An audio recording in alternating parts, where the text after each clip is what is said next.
সেই সময় প্রথমেই স্মৃতিচারণ করেছিলেন ওনার জেলখানার বিষয়, যে উনি কখনো জেলখানায় ছিলেন, কখনো বাইরে ছিলেন। সেই অবস্থা থেকে আজকের এই উত্তরণের দিনে আমরা যখন ওনাকে স্মরণ করেছি, উনি আমাদের সাড়া দিয়েছেন।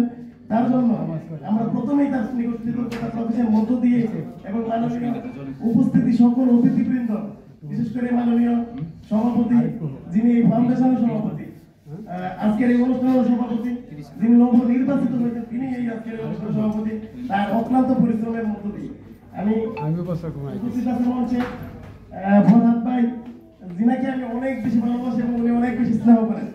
এছাড়াও এই ফাউন্ডেশন কর্তৃক আয়োজিত অনুষ্ঠানে অনেকে উপস্থিত আছেন। আমি আপনাদের সকলকে শ্রেণীর মধ্যে সালাম, শুভেচ্ছা ও ধন্যবাদ এবং কৃতজ্ঞতা জ্ঞাপন করে বলতে চাচ্ছি, বিশেষ করে 1 জানুয়ারি 2021 সালের মধ্য দিয়ে 2021 সালের মধ্য দিয়ে এই ফাউন্ডেশনের প্রতিষ্ঠা শুরু হয়। সেই